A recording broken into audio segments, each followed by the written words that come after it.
ನಮಸ್ಕಾರ ವೀಕ್ಷಕರೇ, SR Kannada TV ಚಾನಲ್ಗೆ ಸ್ವಾಗತ. ನಾವು ನಿಮ್ಮ ಜ್ಯೋತಿಷ್ಯ ರತ್ನಾಕರ ಪಂಡಿತ್ ಗಣಪತಿ ಭಟ್ ಗುರುಜಿ. ವೀಕ್ಷಕರೇ, ಇವತ್ತಿನ ಸಂಚಿಕೆಯಲ್ಲಿ ಬುಧ ಶುಕ್ರ ಸಂಯೋಗದಿಂದ ಲಕ್ಷ್ಮೀನಾರಾಯಣ ಯೋಗ ಶುರುವಾಗ್ತದೆ.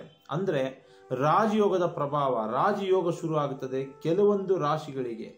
ಹಾಗಂದ್ಮೇಲೆ ಆ ರಾಜಯೋಗ ಪಡೆಯುವಂತಹ ರಾಶಿಗಳು ಯಾವುವು, ಯಾವೆಲ್ಲ ಸಮಸ್ಯೆಗಳು ಆ ರಾಜಯೋಗದ ಅದೃಷ್ಟದ ಫಲದಿಂದ ಅವರು ಪರಿಹಾರ ಸಿಗುತ್ತದೆ, ಮತ್ತು ಈ ಬುಧ ಶುಕ್ರ ಸಂಯೋಗ ಯಾವ ಸಮಯದಲ್ಲಿ ಆಗ್ತದೆ, ಯಾವ ತಿಂಗಳಿನಲ್ಲಿ ಇದರ ಪ್ರಭಾವ ರಾಶಿಗಳ ಮೇಲೆ ಬೀರುತ್ತದೆ, ಇವತ್ತಿನ ಸಂಚಿಕೆಯಲ್ಲಿ ನಾವು ತಿಳ್ಕೊಳ್ಳೋಣ. ಪ್ರಥಮವಾಗಿ ಒಂದು ಪೀಠಿಕೆ ಮುಖಾಂತರ ನೋಡಬೇಕಂದ್ರೆ ನೋಡಿ, ಜ್ಯೋತಿಷ್ಯ ಶಾಸ್ತ್ರದಲ್ಲಿ ಪ್ರತಿಯೊಂದು ಗ್ರಹಗಳ ಚಲನೆ ಹಾಗೂ ಅವುಗಳ ಸಂಚಾರಕ್ಕೆ ನಾವು ಬಹಳ ಪ್ರಾಮುಖ್ಯತೆ ಕೊಟ್ಟಿರ್ತೀವಿ. ಒಂದು ರಾಶಿಯಿಂದ ಒಂದು ರಾಶಿಗೆ ಗ್ರಹ ಬದಲಾವಣೆ ಆಗ್ತದೆ, ಅದರ ಚಲನೆ ಸಂಚಾರ ಬದಲಾವಣೆ ಮಾಡಿಕೊಂಡು ಬೇರೆ ರಾಶಿಗಳ ಮೇಲೆ ಅದು ಪ್ರಭಾವ ಬೀರ್ತಾ ಇದೆ ಅಂದರೆ ಸಾಮಾನ್ಯವಾಗಿ ಅದೆಲ್ಲೋ ಒಂದು ಪಾಸಿಟಿವಿಟಿ ಅಥವಾ ಆ ಗ್ರಹಗಳ ನೆಗೆಟಿವಿಟಿ ಫಲ ಇದ್ರೂ ಕೂಡ ಆ ರಾಶಿಯ ಮೇಲೆ ಪ್ರಭಾವ ಬೀರುತ್ತೆ ಅಂತ ಅರ್ಥ. ನಾವು ಪ್ರಭಾವಶಾಲಿಯಾದಂತಹ ಗ್ರಹಗಳು ಕೆಲವೊಂದು ಸಮಯದಲ್ಲಿ ಒಂದೇ ರಾಶಿ ಮೇಲೆ ಏನಾದರೂ ಸಂಯೋಗ ಹೊಂದಿದ್ರೆ ಅದರ ಪ್ರಭಾವದಿಂದ ಅವರು ಅದೃಷ್ಟಶಾಲಿ ಆಗ್ತಾರೆ, ವಿಶೇಷವಾದಂತಹ ಯೋಗಗಳು ರೂಪುಗೊಳ್ಳುತ್ತದೆ. ಅದರಲ್ಲಿಯೂ ಕೂಡ ಶುಕ್ರ ಹಾಗೂ ಬುಧ ಗ್ರಹಗಳು ಒಟ್ಟಿಗೆ ಸೇರಿದಾಗ ಅಪರೂಪದ ಯೋಗನೇ ಬರುತ್ತೆ ಅಂತ ಹೇಳ್ಬೋದು. ನೋಡಿ, ಶುಕ್ರ ಹಾಗೂ ಬುಧ ಗ್ರಹಗಳು ಒಟ್ಟಿಗೆ ಸೇರಿಬಿಟ್ರೆ ಅಪರೂಪದ ಯೋಗ, ಅದೃಷ್ಟದ ಫಲಕ್ಕೆ ಆ ರಾಶಿಯಲ್ಲಿ ಜನರಂತಹ ವ್ಯಕ್ತಿಗಳು ಕಾರಣರಾಗ್ತಾರೆ.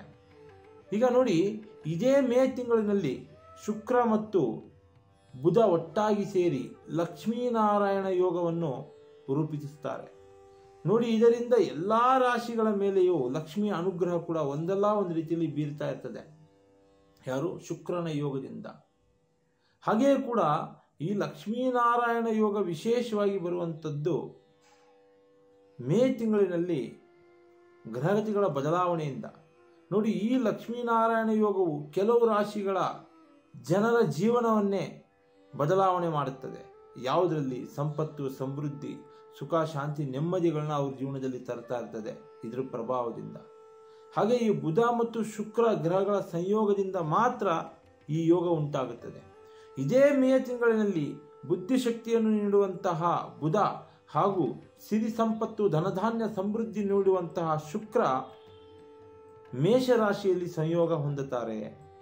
ಮೇ ತಿಂಗಳಿನಲ್ಲಿ ಮೇಷರಾಶಿಯಲ್ಲಿ ಎರಡೂ ಗ್ರಹಗಳು ಸಂಯೋಗ ಹೊಂದುತ್ತಾರೆ. ಇದರಿಂದ ಲಕ್ಷ್ಮೀನಾರಾಯಣ ಯೋಗ ಶುರು ಆಗ್ತದೆ, ಅಂದರೆ ರಾಜಯೋಗದ ಪ್ರಭಾವ ಶುರು ಆಗ್ತದೆ. ಹಾಗಾದರೆ ಈ ಲಕ್ಷ್ಮೀನಾರಾಯಣ ರಾಜಯೋಗದ ಪ್ರಭಾವ ಯಾವ ರಾಶಿಗಳ ಮೇಲೆ ಲಾಭದಾಯಕವಾಗಿ ಬೀರುತ್ತದೆ, ಆ ರಾಶಿಗಳಿಂದ ಆಗುವಂತಹ ಬದಲಾವಣೆಗಳೇನು? 3 ರಾಶಿಗಳ ಮೇಲೆ ಇದ್ರ ಪ್ರಭಾವ ಬೀರುತ್ತೆ. ಲಕ್ಷ್ಮೀನಾರಾಯಣ ಯೋಗದ್ದು ರಾಜಯೋಗ 3 ರಾಶಿಗಳ ಮೇಲೆ ಪ್ರಭಾವ ಬೀರುತ್ತೆ. ಅದರಲ್ಲಿಯೂ ಕೂಡ ಪ್ರಥಮ ರಾಶಿ ಕರ್ಕರಾಶಿ. ಕರ್ಕರಾಶಿಯವರಿಗಂತೂ ಲಕ್ಷ್ಮೀನಾರಾಯಣ ರಾಜಯೋಗದಿಂದ ಧನಾತ್ಮಕ ಫಲಿತಾಂಶಗಳನ್ನ ಜೀವನದಲ್ಲಿ ಕಾಣ್ತಾರೆ. ಈ ರಾಜಯೋಗದಿಂದ ಅವರಿಗೆ ಅನಿರೀಕ್ಷಿತವಾದಂತಹ ಸಂಪತ್ತು, ಸಮೃದ್ಧಿಗೆ ಕಾರಣಕರ್ತರಾಗ್ತಾರೆ. ವ್ಯವಹಾರ ಕೆಲಸ ಕಾರ್ಯಗಳಲ್ಲಿ ಉತ್ತಮವಾದ ಯಶಸ್ಸು ಅವ್ರಿಗೆ ಬರುತ್ತೆ. ಇನ್ನು ವ್ಯಾಪಾರಗಳಲ್ಲಿ ಅಧಿಕ ಲಾಭ ಈ ವರ್ಷದಲ್ಲಿ ಕಾಣ್ತಾರೆ ಕರ್ಕಾಟಕ ರಾಶಿಯವರು. ಹಾಗೆ ಜೀವನದಲ್ಲಿ ಕಷ್ಟಗಳಿಂದ, ಶಾಪಗಳಿಂದ ಮುಕ್ತರಾಗುವಂತಹ ಅತಿ ಮುಖ್ಯವಾದಂತಹ ಸಮಯ ಲಕ್ಷ್ಮೀನಾರಾಯಣ ರಾಜಯೋಗದಿಂದ ಕರ್ಕ ರಾಶಿಯವರಿಗೆ ಬರುತ್ತೆ. ಶಾಂತಿಯ ಜೀವನ, ತಟಸ್ಥವಾದ ಬದುಕು ಅವರು ನಡೆಸ್ಕೊಂಡು ಹೋಗ್ತಾ ಇರ್ತಾರೆ. ಮತ್ತು ವಿಶೇಷವಾಗಿ ಬಹಳ ವರ್ಷದಿಂದ ಕಾಡುತ್ತಿರುವಂತಹ ವೈಯಕ್ತಿಕ ಸಮಸ್ಯೆಗೆ ಶೀಘ್ರ ಪರಿಹಾರ ಸಿಗ್ತದೆ ಈ ವರ್ಷದಲ್ಲಿ ಲಕ್ಷ್ಮೀನಾರಾಯಣ ಯೋಗದಿಂದ ಕರ್ಕ ರಾಶಿಯವರಿಗೆ. ಹಣಕಾಸಿನಲ್ಲಿ ಅಂತರೂ ಧನಪ್ರಾಪ್ತಿ ಯೋಗ ಇದೆ. ಆರೋಗ್ಯದಲ್ಲಿ ಬದಲಾವಣೆಗಳಾಗ್ತದೆ. ಆರೋಗ್ಯದಲ್ಲಿ ಏನಾದರೂ ಸಮಸ್ಯೆಗಳಿದ್ರೂ ಕೂಡ ಆ ರಾಜಯೋಗದಿಂದ ಅದರ ಪರಿಹಾರ ಸಿಗ್ತದೆ. ಸಮೃದ್ಧಿದಾಯಕ ಆರೋಗ್ಯ ನಿಮ್ಮದಾಗ್ತದೆ ಕರ್ಕ ರಾಶಿಯವರಿಗೆ. ಇನ್ನು ವಿಶೇಷವಾಗಿ 2ನೇ ರಾಶಿ ಯಾವುದಪ್ಪ ಅಂದರೆ ಮಕರ ರಾಶಿ. ನೋಡಿ, ಮಕರ ರಾಶಿಗೆ ಲಕ್ಷ್ಮೀನಾರಾಯಣ ರಾಜಯೋಗದಿಂದ ಅದ್ಭುತವಾದಂಥ ಬದಲಾವಣೆಗಳನ್ನ ಅವರು ಕೂಡ ಜೀವನದಲ್ಲಿ ಕಾಣ್ತಾರೆ. ಯಾವುದರಲ್ಲಿ? ಉದ್ಯೋಗದಲ್ಲಿ ಮತ್ತೆ ವೃತ್ತಿ ಜೀವನದಲ್ಲಿ ಬದಲಾವಣೆಗಳನ್ನ ಕಾಣ್ತಾರೆ.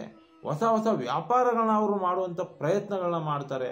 ಬಹಳ ದಿನಗಳಿಂದ ಕೆಲವೊಂದು ಕನಸುಗಳನ್ನ ಇಟ್ಕೊಂಡಿದ್ರೆ ಅದು ಈಡೇರಿಲ್ಲ ಅಂದಿದ್ರೆ ಈ ಮೇ ತಿಂಗಳಿನ ನಂತರ ಮಕರ ರಾಶಿಯವರಿಗೆ ಆ ಕನಸು ಈಡೇರುತ್ತೆ. ಹಾಗೆ ಸಾಲದಿಂದ ಏನಾದರೂ ನರಳುತ್ತಾ ಇದ್ರೆ ಸಾಲಬಾಧೆಯಿಂದ ಮುಕ್ತರಾಗ್ತಾರೆ ಲಕ್ಷ್ಮೀನಾರಾಯಣ ರಾಜಯೋಗದಿಂದ ಮಕರ ರಾಶಿಯವರು. ಇನ್ನು ಮೀನರಾಶಿ 3ನೇ ರಾಶಿ ನೋಡಿ, ಮೀನರಾಶಿಯವರಿಗೆ ಅಂತರೂ ಲಕ್ಷ್ಮೀನಾರಾಯಣ ರಾಜಯೋಗದಿಂದ ಅತ್ಯದ್ಭುತವಾದ ಫಲ ಕಾಣ್ತಾರೆ. ಈ ಆಸ್ತಿ, ಜಮೀನು, ಮನೆ, ಕಟ್ಟಡ ಸಂಬಂಧಿ ಏನಾದರೂ ಸಮಸ್ಯೆಗಳಿದ್ರೆ, ಕೋರ್ಟ್ ವ್ಯಾಜ್ಯಗಳಿಗೆ ಏನಾದರೂ ಸಿಲುಕಿ ನರಳುತ್ತಾ ಇದ್ರೆ ಲಕ್ಷ್ಮೀನಾರಾಯಣ ರಾಜಯೋಗದಿಂದ ಅವ್ರಿಗೆ ಜಯಶೀಲರಾಗ್ತಾರೆ, ಶೀಘ್ರವೇ ಪರಿಹಾರ ಸಿಗುತ್ತದೆ. ಇನ್ನು ನೌಕರಿಗಳಲ್ಲಿ ಅಂತರೂ, ಕೆಲಸಗಳಲ್ಲಿ ಅಂತರೂ, ಉದ್ಯೋಗದಲ್ಲಂತೂ ಬಡ್ತಿ ಸಿಕ್ಕೇ ಸಿಗುತ್ತೆ, ಪ್ರಮೋಷನ್ ಸಿಗುತ್ತೆ, ಸ್ಥಳ ಬದಲಾವಣೆ ಆಗ್ತದೆ, ಸಂಬಳ ಕೂಡ ಹೆಚ್ಚಾಗ್ತದೆ. ಅಧಿಕವಾದಂಥ ಸಂಬಳ ತೆಗೆದುಕೊಳ್ಳುವಂಥ ಸಮಯ ಇದು ಮೀನರಾಶಿಯವರಿಗೆ ಲಕ್ಷ್ಮೀನಾರಾಯಣ ರಾಜಯೋಗದಿಂದ. ಇನ್ನು ಹೊಸ ಮನೆ ಖರೀದಿ, ಕಟ್ಟಡ ನಿರ್ಮಾಣ ಮಾಡುವಂಥದ್ದು, ಜಮೀನು ಖರೀದಿ ಮಾಡುವಂಥದ್ದು, ನಿವೇಶಗಳನ್ನ ಖರೀದಿ ಮಾಡುವಂಥದ್ದು, ಹೊಸ ಹೊಸ ಹೂಡಿಕೆಗಳಿಗೆ ಕೈ ಹಾಕುವಂಥದ್ದು, ಇನ್ವೆಸ್ಟ್ಮೆಂಟ್ ಮಾಡುವಂಥದ್ದು, ಆಭರಣ ಖರೀದಿ ಮಾಡುವಂಥದ್ದು, ಇಂಥ ಕೆಲಸ ಕಾರ್ಯಗಳಿಗೆ ಮುಂದಾಗ್ತೀರಾ ಮೀನರಾಶಿಯವರು. ಆರೋಗ್ಯದಲ್ಲಿ ಬಾಧೆಗಳಿದ್ರೂ ಕೂಡ ಮುಕ್ತರಾಗ್ತದೆ, ಆರೋಗ್ಯದ ಮುಕ್ತಿ ನಿಮಗೆ ಸಿಗುತ್ತೆ. ಆರೋಗ್ಯದಲ್ಲಿ ನರಳಾಟಗಳಿದ್ರೂ ಪರಿಹಾರ ಸಿಗುತ್ತೆ. ಇನ್ನು ವಿಶೇಷವಾಗಿ ಮನುಷ್ಯನಿಂದ ಬರುವಂತಹ ನೆಗೆಟಿವ್ ಎನರ್ಜಿಗಳು, ಈ ದೃಷ್ಟಿ ದೋಷ ಅಂತ ಹೇಳ್ಬೋದು, ನಕಾರಾತ್ಮಕ ಬಾಧೆಗಳು, ಇವೆಲ್ಲ ಕೂಡ ಪರಿಹಾರ ಸಿಗ್ತದೆ ಲಕ್ಷ್ಮೀನಾರಾಯಣ ಕೃಪಾ ಕಟಾಕ್ಷದಿಂದ. ಶುಭ ಕಾರ್ಯಗಳಲ್ಲಿ ಲಾಭ ಇದೆ, ಮದುವೆಯಂತಹ ಕೆಲಸ ಕಾರ್ಯಗಳು ನೆರವೇರುತ್ತವೆ, ಕಂಕಣ ಪ್ರಾಪ್ತಿಗೆ ನೀವು ಅರ್ಹರಾಗ್ತೀರಾ ಈ ವರ್ಷದಲ್ಲಿ ಮೀನರಾಶಿಯವರು. ಯಾವ ಕಾರಣಕ್ಕೆ? ಬುಧ ಮತ್ತು ಶುಕ್ರನ ಸಂಯೋಗದಿಂದ ಸೃಷ್ಟಿಯಾಗುವಂತಹ ಲಕ್ಷ್ಮೀನಾರಾಯಣ ರಾಜಯೋಗದ ಪ್ರತಿಫಲ ಒಳ್ಳೆಯ ರೀತಿಯಲ್ಲಿ ನಿಮಗೆ ಲಾಭದಾಯಕವಾಗಿ ಸಿಗುತ್ತೆ ಈ 3 ರಾಶಿಯವರಿಗೆ. ಹಾಗೂ ಇದರ ಪ್ರಭಾವ ಇನ್ನೂ ಮಿಕ್ಕಿದಂಥ ರಾಶಿಗಳ ಮೇಲೂ ಕೂಡ ಬೀಳುತ್ತೆ. ಅದು ಅದೃಷ್ಟದಾಯಕವಾದಂತಹ ರಾಶಿಗಳಾಗಿ ಮಕರ ರಾಶಿ, ಕರ್ಕ ರಾಶಿ, ಮೀನರಾಶಿಯವರಿಗೆ ಒಳ್ಳೆ ಬದಲಾವಣೆಗಳಿದೆ. ಹಾಗೆ SR Kannada TV channel subscribe ಮಾಡ್ಕೊಳ್ಳಿ. ಒಳ್ಳೊಳ್ಳೆ ವಿಡಿಯೋಸ್ಗಳನ್ನ ಬಿಡ್ತಾ ಇರ್ತೀವಿ. ರಾಶಿ ನಕ್ಷತ್ರಗಳ ಬಗ್ಗೆ ವಿಶೇಷ ಪರಿಹಾರ ಇರ್ತದೆ, ತಂತ್ರ ಮಂತ್ರಗಳ ಬಗ್ಗೆನೂ ಕೂಡ ಸಲಹೆ ಕೊಡ್ತೀವಿ. ಸ್ಕ್ರೀನ್ ಮೇಲೆ ನಂಬರ್ ಹೋಗ್ತಾ ಇರ್ತದೆ, ಕಾಲ್ ಮಾಡ್ಬೋದು, ಚರ್ಚೆ ಮಾಡಿ, ವಿಮರ್ಶೆ ಮಾಡಿ, ಕೂಲಂಕುಷವಾಗಿ ಪರಿಶೀಲನೆ ಮಾಡಿ ಪರಿಹಾರ ಕೊಡ್ತೀವಿ. ನಮಸ್ಕಾರ ವೀಕ್ಷಕರೇ, ಸರ್ವೇ ಜನೋ ಸುಖಿನೋ ಭವಂತು.